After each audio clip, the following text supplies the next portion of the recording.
Hi all, ಎಲ್ಲ ಹೇಗಿದ್ದೀರಾ? Welcome back to my YouTube channel. ನಾನು ನಿಮ್ಮ ಶ್ರೇಯಸ್ ರೋಳೆ. ಸೊ ಏನು ನೋಡ್ತಿದ್ದೀರಲ್ಲ ಇದು. ಸೊ ನಾವು ಆ್ಯಕ್ಚುಲಿ ಶಾಪಿಂಗ್ ಹೋಗಿದ್ವಿ, ನಾನು ನನ್ನ ಫ್ರೆಂಡು. ಸೊ ಶಾಪಿಂಗ್ ಹೋಗಬೇಕಾದ್ರೆ ನಾವು ಅಂಬ್ರೆಲ್ಲ ಎತ್ಕೊಂಡು ಹೋಗಿರಲಿಲ್ಲ, ಹಾಗೆ ಹೋಗ್ಬಿಟ್ವಿ. ಸೊ ಅಲ್ಲಿ ಹೋದ್ಮೇಲೆ ಮಳೆ ಬರೋಕ್ಕೆ ಸ್ಟಾರ್ಟ್ ಆಯಿತು. ಸೊ ಝುಡಿಯೋಗೆ ಹೋಗೋಣ ಅಂತ ಹೋಗ್ತಾ ಇದ್ವಿ. ಅಲ್ಲಿ ಹೋಗಬೇಕಾದ್ರೆ ಅಲ್ಲೊಂದು ಮೇಳ ಹಾಕಿದ್ರು. ಸೊ ಮೇಳದಲ್ಲಿ ಏನೇನಿದೆ ಅಂತ ನೋಡೋಣ ಅಂತ ಹೇಳ್ಬಿಟ್ಟು ನಾನು ನನ್ನ ಫ್ರೆಂಡು ಒಳಗಡೆ ಹೋದ್ವಿ.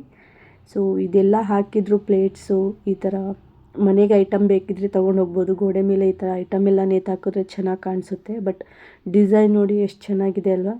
ಸೊ ರೇಟ್ ಕೂಡ ಕೇಳಿದ್ವಿ. ಸ್ವಲ್ಪ ಕಾಸ್ಟ್ಲಿ ಇತ್ತು, ಬಟ್ ಡಿಸೈನ್ಸ್ ಎಲ್ಲ ಚೆನ್ನಾಗಿದೆ ಅಂತ ಹೇಳಿದ್ರೆ ಕಾಸ್ಟ್ಲಿ ಇದ್ದೇ ಇರುತ್ತೆ ಅಲ್ವಾ. ಸೊ ನನಗಂತೂ ಈ ಪಿಕಾಕ್ ಮೇಲೇ ಕಣ್ಣಿತ್ತು.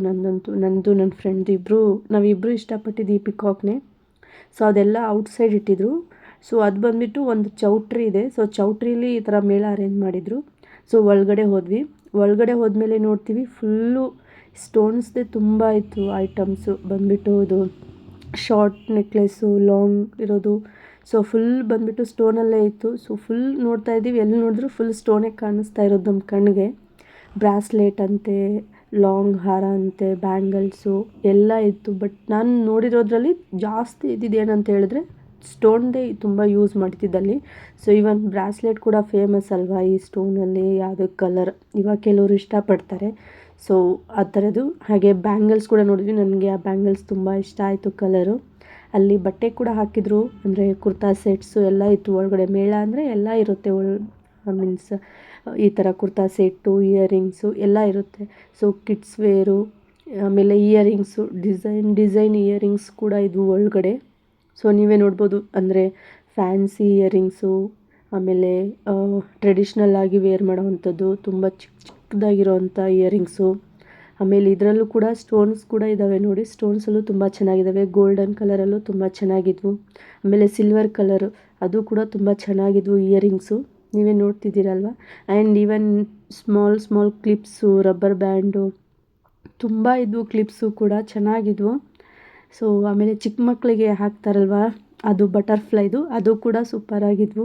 ಸೊ ನೋಡ್ತಾ ಇದ್ದರೆ ನಾವೇ ತೊಗೊಳ್ಬೇಕು ಅಂತ ಅನ್ನಿಸ್ತಿತ್ತು. ಬಟ್ ನಾನು ಹಾಕೋದಿಲ್ಲ. ಬಟ್ ನೋಡೋಕ್ಕಷ್ಟೇ ಚೆನ್ನಾಗಿ ಕಾಣಿಸುತ್ತೆ ನನಗೆ, ನಾನು ಹಾಕೋದಿಲ್ಲ, ಹಾಗಾಗಿ ತೊಗೊಳ್ಳಿಲ್ಲ. ಇಯರಿಂಗ್ಸ್ ಮೇಲೆ ನಾನು ತುಂಬ ಕಣ್ಣಿದ್ದಿದ್ದು. ತೊಗೊಳ್ಳೋದೇನೋ ತೊಗೊಂಡ್ಬಿಡ್ತೀನಿ ಚೆನ್ನಾಗಿ ಕಾಣಿಸುತ್ತೆ ಅಂತ. ಬಟ್ ನಾನು ಯೂಸ್ ಮಾಡೋಕ್ಕೆ ಹೋಗೋದೇ ಇಲ್ಲ, ತೊಗೊಂಡ್ಬಿಟ್ಟು ಮನೇಲಿ ಇಟ್ಬಿಡ್ತೀನಿ. ಹಾಗಾಗಿ ನಾನು ತೊಗೊಳಕ್ಕೆ ಹೋಗಲಿಲ್ಲ. ಆಮೇಲೆ ಚಿಕ್ಕ ಮಕ್ಕಳಿಗೆ ಟಾಯ್ಸ್ ಎಲ್ಲ ಇತ್ತು, ಆಟ ಆಡೋದು ಎಲ್ಲ ಇತ್ತು. ಸೊ ಅದು ಕೂಡ ಚೆನ್ನಾಗಿದ್ವು ಅಲ್ಲಿ. ಸೊ ಇಲ್ಲಿ ನಮ್ಮ ಫ್ರೆಂಡು ಟ್ರೈ ಮಾಡ್ತಾಯಿದ್ರು. ಅವ್ರಿಗೆ ಹೇಳ್ತಿದ್ದೆ ತೊಗೊಳ್ಳಿ ನಿಮ್ಮ ಮಗಳಿಗೆ ಅಂತ. ಅವ್ರು ಹೇಳಿದ್ರು ಅವ್ರ ಮನೇಲಿ ತುಂಬ ಅಂತ ಹೇಳಿದರು. ಸೊ ಮುಂದೆ ಹೋದ್ವಿ. ಹಾಗೆ ನೀವೇ ನೋಡ್ತಾ ಇದ್ದೀರಲ್ವಾ, ಪರ್ಸ್ಗಳು ತುಂಬ ಇದ್ದಾವೆ ಅಲ್ಲಿ. ಸೊ ಅದು ಕೂಡ ಫುಲ್ಲು ಮಿಂಚಾಗಿ ಇದ್ವು ಅದು ಕೂಡ. ಸೊ ಫುಲ್ ಬ್ರೇಸ್ಲೆಟ್ಸು, ಕ್ಲಿಪ್ಸು ಜಾಸ್ತಿ ಅವೇ ಇದ್ವು ಅಲ್ಲಿ. ಸೊ ಇವಾಗ ಜಾಸ್ತಿ ಬ್ರೇಸ್ಲೆಟ್ಸ್ ಹಾಕ್ತಾ ಇರೋದಲ್ವಾ. ಸೊ ಈ ಥರದ್ದು ನನ್ನ ಹತ್ರ ಇದೆ. ಸೊ ಇನ್ನೊಂದು ನೇಲ್ ಪಾಲಿಶು ಮತ್ತು ಕುರ್ತಾ ಸೆಟ್ಸು ತುಂಬ ಇತ್ತು. ಆಮೇಲೆ ಶಾರ್ಟ್ ಇಯರಿಂಗ್ಸ್ ನೋಡ್ಬೋದು ನೀವು, ಎಷ್ಟೊಂದಿದ್ದಾವೆ ನೋಡಿ ಇಲ್ಲಿ. ಫುಲ್ ಇದ್ದಾವೆ, ಎಷ್ಟೊಂದಿದ್ದಾವೆ. ಅದರಲ್ಲಿ ಯಾವ್ದು ತೊಗೊಳ್ಬೇಕು ಯಾವ್ದು ಬಿಡಬೇಕು ಅಂತಲೇ ಗೊತ್ತಾಗಲ್ಲ. ಒಂದೆರಡು ಆಪ್ಷನ್ ಇದ್ದರೆ ಹೇಗೆ, ಇಷ್ಟೊಂದು ಆಪ್ಷನ್ ಇದ್ದರೆ ಯಾವುದನ್ನು ತೊಗೊಳ್ಬೇಕು ಅಂತಲೇ ಗೊತ್ತಾಗಲ್ಲ.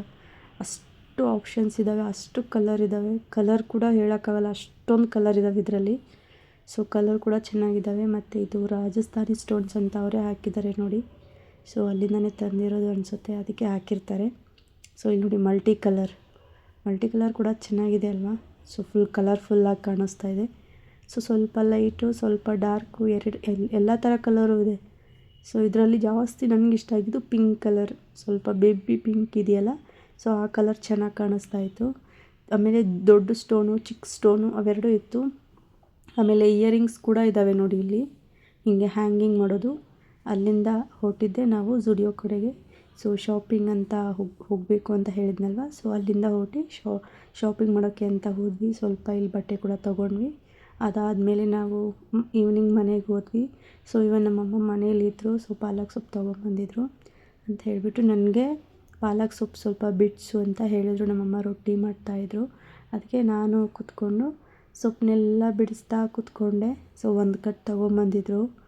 ಸೊ ಅದೊಂದು ಕಟ್ಟು ಫುಲ್ಲು ಬಿಡಿಸ್ತಾ ಕೂತ್ಕೊಂಡಿದ್ದೆ. ಆಮೇಲೆ ಮನೆಯಲ್ಲಿ ನಮ್ಮ ಅಕ್ಕ ನುಗ್ಗೆಕಾಯಿ ಕೊಟ್ಟಿದ್ದರು ಅವ್ರ ಮನೆಗೆ ಹೋದಾಗ.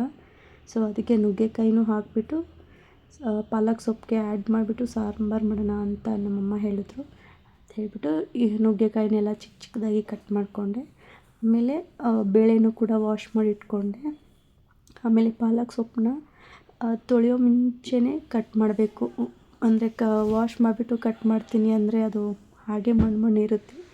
ಅದಕ್ಕೆ ಕಟ್ ಮಾಡಬೇಕು. ಫಸ್ಟು ಚಿಕ್ಕ ಚಿಕ್ಕದಾಗಿ ಕಟ್ ಮಾಡಿಕೊಂಡು ಆಮೇಲೆ ತೊಳಿಬೇಕು. ಸೊ ಅದಕ್ಕೆ ನಾನು ಫಸ್ಟು ಚಿಕ್ಕ ಚಿಕ್ಕದಾಗಿ ಕಟ್ ಮಾಡೋಣ ಅಂತೇಳ್ಬಿಟ್ಟು ಫುಲ್ಲು ಚಿಕ್ಕ ಚಿಕ್ಕ ಪೀಸಾಗಿ ಕಟ್ ಮಾಡ್ತಾಯಿದ್ದೀನಿ. ನಾವು ಏನು ಮಿಕ್ಸಿಗೆ ಹಾಕಲ್ಲ, ಅದಕ್ಕೆ ನಾವು ಇಲ್ಲೇ ಚಿಕ್ಕ ಚಿಕ್ಕದಾಗಿ ಕಟ್ ಮಾಡಿಕೊಂಡು ವಾಶ್ ಮಾಡ್ಕೊಳ್ತೀವಿ.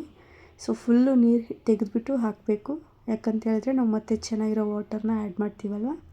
ಸೊ ಅದಕ್ಕೆ ಸೊಪ್ಪಲ್ಲಿರೋ ನೀರನ್ನೆಲ್ಲ ಫುಲ್ಲು ತೆಗಿಬೇಕು. ಆಮೇಲೆ ತೊಗೊಳ್ಬೇಕಾದ್ರೆ ಸೊಪ್ಪು ಮೇಲೆಯೇ ತೊಗೋಬೇಕು. ಕೆಳಗಡೆ ಫುಲ್ಲು ಮಣ್ಣು ಅಥವಾ ಏನಾದರೂ ಇದ್ದರೆ ಕೂತ್ಕೊಂಡಿರುತ್ತೆ. ಕಲ್ಲು ಆಗಲಿ ಅಥವಾ ಮಣ್ಣು ಆಗಲಿ ಆ ದಂಟು ಕೆಳಗಡೆ ಇರುತ್ತಲ್ವ. ಸೊ ಅದೆಲ್ಲ ಕೆಳಗಡೆ ಕೂತ್ಕೊಳ್ಳುತ್ತೆ. ಸೊ ನಾವು ಮೇಲೆಯಿಂದ ಅಷ್ಟೇ ತೊಗೊಂಡು ಹಾಕಿದ್ರೆ ಚೆನ್ನಾಗಿರುತ್ತೆ. ಸೊ ಹಾಗಾಗಿ ನಾವು ಮೇಲೆ ಅಷ್ಟೇ ತೊಗೊಳ್ಳೋದು. ಫಸ್ಟು ಇದನ್ನು ಒಂದು 2-3 ಟೈಮ್ಸ್ ವಾಶ್ ಮಾಡ್ಕೊಂಬಂದಿದ್ದೆ ನಾನು. ಸೊ ಸೆಕೆಂಡ್ ಟೈಮ್ ಇಲ್ಲಿ ತೊಗೊಬಂದ್ಬಿಟ್ಟು ಇಲ್ಲಿ ಹಾಕ್ತಾಯಿದ್ದೆ. ಬಿಕಾಸ್ ಅಲ್ಲಿ ನಮ್ಮಮ್ಮ ರೊಟ್ಟಿ ಮಾಡ್ತಾಯಿದ್ರು ಅಂತ ಹೇಳ್ಬಿಟ್ಟು ನಾನು ಕಿಚನ್ ಏರಿಯಾ ಹತ್ರ ಹೋಗ್ತಾ ಇರಲಿಲ್ಲ. ಈ ಕಡೆ ಸೈಡಿಗೆ ನಿಂತ್ಕೊಂಡು ಎಲ್ಲ ಕೆಲಸ ಮಾಡ್ಕೊಳ್ತಾ ಇದ್ದೆ. ಹಾಗೆ ಹಸಿಮೆಣ್ಸಿನ್ಕಾಯಿನೂ ಇದರಲ್ಲಿ ಪೇಸ್ಟ್ ಮಾಡ್ಕೊಂಡಿದ್ದೀವಿ. ಆಮೇಲೆ ಅದರಲ್ಲಿ ಸ್ವಲ್ಪ ಬೆಳ್ಳುಳ್ಳಿ ಕೂಡ ಆ್ಯಡ್ ಮಾಡ್ತೀವಿ. ಅಂದರೆ ಹಾಗೆ ಹಾಕಲ್ಲ ಬೆಳ್ಳುಳ್ಳಿ, ಸ್ವಲ್ಪ ಪೇಸ್ಟ್ ಮಾಡಿಬಿಟ್ಟು ಹಾಕ್ತೀವಿ. ಅಂದರೆ ಸ್ವಲ್ಪ ಒಗ್ಗರಣೆಗೆ ಇಟ್ಕೊಳ್ತೀವಿ. ಹಾಗೆ ಸ್ವಲ್ಪ ಇಲ್ಲಿ ಕುದಿಯೋಕ್ಕೆ ಅಂತ ಕುಕ್ಕರ್ಗೆ ಇಡ್ತಿದ್ದೀವಲ್ಲ ಅದರಲ್ಲೂ ಕೂಡ ಸ್ವಲ್ಪ ಹಾಕ್ಕೊಳ್ತೀವಿ. ಹಾಗೆ ಹಾಕ್ಬೋದು, ಆದರೆ ಪೇಸ್ಟ್ ಆಗಲ್ಲ ಜಾಸ್ತಿ, ಅದು ಹಾಗೆ ಕುದಿಯುತ್ತಲ್ಲ. ಹಾಗಂತ ಹೇಳ್ಬಿಟ್ಟು ನಾನು ಸ್ವಲ್ಪ ಜಜ್ಕೊಂಬಿಟ್ಟು ಹಾಕ್ತೀವಿ. ಇನ್ನು ಸ್ವಲ್ಪ ಹಾಗೆ ಇಡ್ತೀವಿ, ಅದು ಒಗ್ಗರಣೆಗೆ ಆಗುತ್ತೆ. ಸೊ ಇವಾಗ ಎಲ್ಲ ಹಾಕಿದ್ದಾಯಿತು ಕುಕ್ಕರ್ಗೆ. ನಾನು ಇವಾಗ ಒಂದು ಸ್ವಲ್ಪ ನೀರು ಹಾಕ್ತೀನಿ. ಸೊ ನೀವು 2 ಗ್ಲಾಸ್ ಹಾಕಿದ್ರೆ ಸಾಕು. ಯಾಕಂತ ಹೇಳಿದ್ರೆ ಸ್ವಲ್ಪ ನೀರು ಇರುತ್ತೆ. ನೀರು ಜಾಸ್ತಿ ಇದ್ದರೆ ಪರವಾಗಿಲ್ಲ, ಕಡಿಮೆ ಇತ್ತು ಅಂದರೆ ಎಲ್ಲ ಸೀದೋಗುತ್ತೆ ಅಲ್ವಾ. ಸೊ ಅದಕ್ಕೆ ಒಂದು 2 ಗ್ಲಾಸ್ ನೀರು ಹಾಕ್ಕೊಳ್ತೀವಿ. ಅದು ನಾನು ಹಾಕಿದ್ನಲ್ಲ ಅದು ಮೆಜರ್ಮೆಂಟ್ ಬಂದುಬಿಟ್ಟು ಗ್ಲಾಸಿನ ಲೆಕ್ಕನೇ ಸಿಗುತ್ತೆ. ಸೊ ಹಾಗಾಗಿ ಅದರಿಂದ ಹಾಕಿದೆ. ಹಾಗೆ ಕುಕ್ಕರು ಗ್ಯಾಸ್ ಮೇಲೆ ಇಟ್ಟಿದ್ದಾಯಿತು. ಈ ಕಡೆ ನುಗ್ಗೆಕಾಯಿನೂ ಕೂಡ ನಾವು ಕುದಿಸ್ಕೊಳ್ತಾ ಇದ್ದೀವಿ. ನುಗ್ಗೆಕಾಯಿನ ಕುಕ್ಕರಲ್ಲಿ ಹಾಕಿದ್ರೆ ಫುಲ್ಲು ಸಾಫ್ಟಾಗಿ ನುಗ್ಗೆಕಾಯಿ ಫುಲ್ ಕಡ್ಡಿ ಕಡ್ಡಿ ಸಿಕ್ಬಿಡುತ್ತೆ, ಎಲ್ಲ ಬೆಂದೋಗ್ಬಿಡುತ್ತೆ. ಅದಕ್ಕೆ ನಾವೇನು ಮಾಡ್ತೀವಿ, ಸಪ್ರೇಟಾಗಿ ಮಾಡ್ಕೊಳ್ತೀವಿ. ಸೊ ಈ ಕಡೆ ಕುಕ್ಕರ್ ವಿಸಿಲ್ ಹೊಡೆದಿದ್ದು ಆಯಿತು, ತೆಗೆದಿದ್ದಾಯಿತು. ಸೊ ಇವಾಗ ಜಸ್ಟ್ ನುಗ್ಗೆಕಾಯಿ ಒಂದು ಚೆನ್ನಾಗಿ ಇನ್ನೊಂದು ಸ್ವಲ್ಪ ಕುದಿಬೇಕು ನುಗ್ಗೆಕಾಯಿ. ಹಾಗಂತೇಳ್ಬಿಟ್ಟು ಅದನ್ನು ಅಲ್ಲೇ ಇಟ್ಟಿದ್ದೀವಿ. ಹಾಗೆ ಏನೇನು ಇಟ್ಕೊಂಡಿದ್ವಲ್ಲ ಇದು ಪೇಸ್ಟ್ ಮಾಡಿ ಇದಕ್ಕೆ ಬೆಳ್ಳುಳ್ಳಿ. ಸೊ ಇವಾಗ ನಾವು ಒಗ್ಗರಣೆ ಕೊಡಬೇಕು ಸಾಂಬಾರಿಗೆ. ಅದಕ್ಕೆ ಎಲ್ಲನೂ ಒಂದು ಪ್ಲೇಟ್ಗೆ ಎತ್ತಿಟ್ಕೊಳ್ಬೇಕು. ನೀವು ಸಾಂಬಾರು ಮಾಡಬೇಕಾದ್ರೆ ಒಂದೊಂದೇ ತೊಗೊಂಡು ಹಾಕ್ತೀನಿ ಅಂದರೆ ಮರ್ತೋಗ್ಬಿಡುತ್ತೆ. ಅದಕ್ಕೆ ಏನು ಮಾಡಬೇಕು, ಒಂದು ಪ್ಲೇಟಲ್ಲಿ ಮೊದಲೇ ಎತ್ತಿಟ್ಕೊಂಡ್ಬಿಟ್ರೆ ನೆನಪೋಗಲ್ಲ, ಎಲ್ಲ ಕರೆಕ್ಟಾಗಿ ಒಗ್ಗರಣೆಗೆ ಹಾಕ್ತೀವಿ. ಅದಕ್ಕೆ ನಾವೇನು ಮಾಡ್ತೀವಿ ಅಂದರೆ ಒಂದು ಪ್ಲೇಟ್ಗೆ ಎಲ್ಲ ಸರ್ವ್ ಮಾಡ್ಕೊಂಡು ಇಟ್ಕೊಂಡಿರ್ತೀವಿ ಏನೇನು ಬೇಕು ಅಂತ. ಸೊ ಕರಿಬೇವು ಸೊಪ್ಪನ್ನು ಅಷ್ಟೇ ಕಟ್ ಮಾಡಿಬಿಟ್ಟು ಹಾಕಿ. ನಿಮ್ಮ ಮನೇಲಿ ಯಾರಾದರೂ ಊಟ ಮಾಡ್ತಿದ್ರೆ ಕರಿಬೇವು ಸೊಪ್ಪು ಬಂತು ಅಂದರೆ ಏನು ಮಾಡ್ತಾರೆ, ಕೆಲವರು ಬಿಸಾಕ್ತಾರೆ. ಅದಕ್ಕೆ ಕಟ್ ಮಾಡಿ ಹಾಕಿದ್ರೆ ಅದು ಹಾಗೆ ಹೋಗ್ಬಿಡುತ್ತೆ ಹೊಟ್ಟೆಯಲ್ಲಿ. ಇಲ್ಲಾಂದರೆ ಅದು ಉದ್ದುದ್ದ ಅಥವಾ ಇತ್ತು ಅಂದರೆ ಹಾಗೆ ತೆಗೆದು ಸೈಡ್ಗೆ ಇಟ್ಬಿಡ್ತಾರೆ. ಸೊ ಕರಿಬೇವು ಕೂಡ ಆರೋಗ್ಯಕ್ಕೆ ಒಳ್ಳೆಯದು. ಸೊ ಹಾಗಂತ ಹೇಳ್ಬಿಟ್ಟು ಕರಿಬೇವನ್ನ ಚೆನ್ನಾಗಿ ಕಟ್ ಮಾಡಿ, ಆಮೇಲೆ ಸ್ವಲ್ಪ ಬೆಳ್ಳುಳ್ಳಿ ಪೇಸ್ಟ್ ಆವಾಗಲೇ ಇಟ್ಕೊಂಡಿದ್ನಲ್ಲ ನಾನು ತೋರಿಸಿದ್ನಲ್ಲ, ಸೊ ಅದು ಹಾಗೆ ಇಟ್ಕೊಂಡಿದ್ದೀನಿ ಅಲ್ಲಿ. ಸೊ ಇಲ್ಲಿ ಕುಕ್ಕರ್ ಇಟ್ಟಿದ್ದೀವಿ ಒಗ್ಗರಣೆಗೆ. ಕುಕ್ಕರಲ್ಲಿ ನಾವು ಸಾಂಬಾರು ಮಾಡೋದು. ಇದು ಕುಕ್ಕರು ರೈಸ್ಗೆ ಯೂಸ್ ಮಾಡಲ್ಲ, ಇದು ಸಾಂಬಾರ್ಗಂತಲೇ ಯೂಸ್ ಮಾಡ್ತೀವಿ. ಸೊ ಸ್ವಲ್ಪ ಆಯಿಲ್ ಹಾಕ್ತಾಯಿದ್ದೀವಿ. ಅದು ಸ್ವಲ್ಪ ಇವಾಗ ರೈನಿ ಸೀಸನ್ ಆಗಿರೋದ್ರಿಂದ ಎಣ್ಣೆ ಸ್ವಲ್ಪ ಗಟ್ಟಿ ಆಗಿಬಿಟ್ಟಿದೆ. ಸೊ ಇವಾಗ ಎಣ್ಣೆ ಕಾಯ್ದಿದೆ. ಅದು ನೋಡೋಕ್ಕೆ ಸ್ವಲ್ಪ ಗಟ್ಟಿ ಇದೆ. ಸೊ ಕರಿಬೇವು ಸೊಪ್ಪು, ಬೆಳ್ಳುಳ್ಳಿ, ಜೀರಿಗೆ, ಸಾಸಿವೆ ಎಲ್ಲ ಹಾಕಿದ್ದಾಯಿತು. ಸ್ವಲ್ಪ ಇದಾದ್ಬಿಡಲಿ ಅಷ್ಟರಲ್ಲಿ ನಾವು ಹುಣಸೆಹಣ್ಣು ರಸ ಹಾಕೋಣ. ಸೊ ನಾವು ಹುಣಸೆಹಣ್ಣು ಮೊದಲೇ ನೀರಲ್ಲಿ ಹಾಕಿಬಿಟ್ಟು ಎತ್ತಿಟ್ಟಿದ್ವಿ. ಸೊ ಅದು ಬೇಗ ರಸ ಬಿಡುತ್ತೆ. ಸೊ ನಾವು ಹೀಗೆ ನೀರಲ್ಲಿ ಇಟ್ಕೊಂಡ್ಬಿಟ್ಟು ರಸ ಅಷ್ಟೇ ಹಾಕ್ತೀವಿ. ಅದು ಹುಣಸೆಹಣ್ಣು ಏನಿರುತ್ತಲ್ಲ ಅದನ್ನು ತೆಗಿತೀವಿ. ಜಸ್ಟ್ ಆ ರಸ ಏನು ತೆಗಿತೀವಲ್ಲ ಅದನ್ನು ಮಾತ್ರ ಹಾಕ್ತೀವಿ. ಸೊ ಇವಾಗ ಇದನ್ನು ಚೆನ್ನಾಗಿ ಕುದಿಯೋಕ್ಕೆ ಬಿಡೋಣ. ಆ ಕಡೆ ನೋಡ್ತಾ ಇದ್ದೀರಲ್ವ, ನುಗ್ಗೆಕಾಯಿನೂ ಬೇಯ್ತಾನೇ ಇದೆ. ಸೊ ಕುಕ್ಕರಲ್ಲಿ ಹಾಕಿದರೆ 1 ಸೆಕೆಂಡಲ್ಲೆಲ್ಲ ಮೆತ್ತಗಾಗಿ ಹೋಗ್ಬಿಡ್ತಿತ್ತು. ಅದಕ್ಕೆ ಕುಕ್ಕರಲ್ಲಿ ಹಾಕಲಿಲ್ಲ, ನಾವು ಇಡ್ಲಿ ಮಾಡೋಣ ಅಂತ ಹೇಳ್ಬಿಟ್ಟು ಬಿಟ್ವಿ. ಸೊ ಈ ಕುಕ್ಕರ್ ವಿಸಿಲ್ ಹೊಡೆದಿತ್ತಲ್ವ, ನಾನು ಹೇಳಿದ್ನಲ್ಲ ಸ್ವಲ್ಪ ನೀರಿದ್ರೂ ಪರವಾಗಿಲ್ಲ ಅಂತ. ಸೊ ಅದರಿಂದ ನೀರು ತೆಗೆದುಬಿಟ್ಟು ಒಗ್ಗರಣೆಗೆ ಹಾಕ್ತಾಯಿದ್ದೀವಿ. ಯಾಕಂತ ಹೇಳಿದ್ರೆ ಸ್ವಲ್ಪ ಇದನ್ನು ಸ್ಮ್ಯಾಶ್ ಮಾಡ್ಕೊಳ್ಬೇಕು ಅಂದರೆ ನೀರಿದ್ದರೆ ಮೇಲೆ ಚಿಡಿಯುತ್ತೆ. ಸೊ ಅದಕ್ಕೆ ನೀರೆಲ್ಲ ತೆಗೆದುಬಿಟ್ಟು ಅದಕ್ಕೆ ಹಾಕಿ ಸ್ವಲ್ಪ ಅರಿಶಿನ ಹಾಕ್ಕೊಂಡು ಸ್ವಲ್ಪ ಕಡಲೆ ಹಿಟ್ಟು ಹಾಕ್ಕೊಳ್ತಾ ಇದ್ದೀವಿ. ಯಾಕಂತ ಹೇಳಿದ್ರೆ ಸಾಂಬಾರು ಗಟ್ಟಿ ಬರಬೇಕಲ್ವ, ಸೊ ಅದಕ್ಕೆ ಸ್ವಲ್ಪ ಕಡಲೆ ಹಿಟ್ಟು ಹಾಕ್ಕೊಂಡಿದ್ದೀವಿ. ಆಮೇಲೆ ಇದನ್ನು ನಾವು ಗೋಟ್ನಿ ಅಂತ ಹೇಳ್ತೀವಿ. ಈ ಗೋಟ್ನಿ ತೊಗೊಂಡು ಫುಲ್ ಮಗ್ಚಬೇಕು. ಮಗ್ಚಿದ್ರೆ ಫುಲ್ ಪೇಸ್ಟ್ ಆಗುತ್ತೆ ಅಂತ ಹೇಳಿದ್ರೆ ಏನು ಫುಲ್ ಪೇಸ್ಟ್ ಆಗೋಲ್ಲ. ಮಿಕ್ಸರ್ಗೆ ಏನಾದರೂ ಹಾಕಿದ್ರೆ ಫುಲ್ ಪೇಸ್ಟ್ ಆಗಿರೋದು, ಬಟ್ ನಾವು ಹಾಕಲ್ಲ, ಹೀಗೆ ಕೈಯಲ್ಲೇ ಮಿಕ್ಸ್ ಮಾಡ್ಕೊಳ್ತೀವಿ. ಸೊ ಈ ಥರನೇ ಇರಬೇಕು ನಮಗೆ, ಅದಕ್ಕೆ ನಾವು ಇದೇ ಥರ ಯೂಸ್ ಮಾಡ್ತೀವಿ. ಹಾಗೆ ಸ್ವಲ್ಪ ಉಪ್ಪು ಹಾಕಬೇಕು, ಯಾಕಂತ ಹೇಳಿದ್ರೆ ಕುಕ್ಕರಲ್ಲಿ ಹಾಕ್ಬೇಕಾದ್ರೆ ನಾವೇನೂ ಉಪ್ಪದೇನೂ ಹಾಕಿರಲ್ಲ, ಅದಕ್ಕೆ ಇವಾಗ ಹಾಕ್ಕೊಳ್ತಾ ಇದ್ದೀವಿ. ಸೊ ಈ ಕಡೆ ಒಗ್ಗರಣೆ ಕೊಟ್ಟಿರೋದು ಕೂಡ ಹುಣಸೆಹಣ್ಣು ರಸ ಹಾಕಿರೋದು ಕೂಡ ಚೆನ್ನಾಗಿ ಕುದೀತಾ ಇದೆ ಅಲ್ವಾ. ಸೊ ಇವಾಗ ನಾವು ಇದನ್ನು ತೊಗೊಂಡ್ಬಿಟ್ಟು ಅದಕ್ಕೆ ಹಾಕೋಣ. ಸೊ ಇವಾಗ ಚೆನ್ನಾಗಿ ಮಿಕ್ಸ್ ಮಾಡಿ, ಆಮೇಲೆ ಇಲ್ಲಿ ನುಗ್ಗೆಕಾಯಿ ಕೂಡ ಕುದಿಸಿದ್ದೀವಲ್ವ, ಸೊ ಅದು ಕೂಡ ಇವಾಗಲೇ ಹಾಕಬೇಕು. ಅದಕ್ಕೂ ಮುಂಚೆ ಇದು ಸ್ವಲ್ಪ ಉಳ್ಕೊಂಡ್ಬಿಟ್ಟಿದೆ ಅಲ್ವಾ, ಸೊ ಇದು ಕೂಡ ನೀರು ಹಾಕ್ಕೊಂಡ್ಬಿಟ್ಟು ಚೆನ್ನಾಗಿ ಇದೆಲ್ಲ ಸುತ್ತಮುತ್ತ ತೆಗೆದುಬಿಟ್ಟು ನೀರಲ್ಲಿ ಕ್ಲೀನ್ ಮಾಡಿಕೊಂಡು ಆ ನೀರನ್ನ ಅದಕ್ಕೆ ಹಾಕಬೇಕು. ಸೊ ಏನು ವೇಸ್ಟ್ ಮಾಡಬಾರ್ದಲ್ವ, ಸೊ ಅದೇ ನೀರನ್ನ ತೆಗೆದುಬಿಟ್ಟು ಇದಕ್ಕೆ ಹಾಕ್ತಾಯಿದ್ದೀವಿ. ಸೊ ಮತ್ತೆ ಚೆನ್ನಾಗಿ ಮಿಕ್ಸ್ ಮಾಡಿ ಸಾರಿನ್ನು ಚೆನ್ನಾಗಿ ಕುದಿಬೇಕು. ಹಾಗೆ ಇವಾಗ ನಾವೇನು ಮಾಡಬೇಕು, ನುಗ್ಗೆಕಾಯಿ ತೊಗೊಂಡು ಇದಕ್ಕೆ ಹಾಕಬೇಕು. ನಾವು ನುಗ್ಗೆಕಾಯಿ ನೀರು ಇರುತ್ತಲ್ಲ ಅದು ಕೂಡ ಇದರಲ್ಲೇ ಹಾಕ್ತೀವಿ. ಸೊ ನೀರು ಇದೆ ಅಂತ ಏನೂ ತೆಗಿಯೋದಿಲ್ಲ. ಸೊ ಇವಾಗ ನೋಡಿ ಸಾಂಬಾರು ಚೆನ್ನಾಗಿ ಕುದೀತಾ ಇದೆ. ಸೊ ಹೀಗೆ ಬಿಡಬೇಕು. ಇವಾಗ ನೀವು ನೋಡ್ಕೊಳ್ಬೋದು ಏನಾದರೂ ಉಪ್ಪು ಕಡಿಮೆ ಆಗಿದೆಯಾ ಏನು ಅಂತ.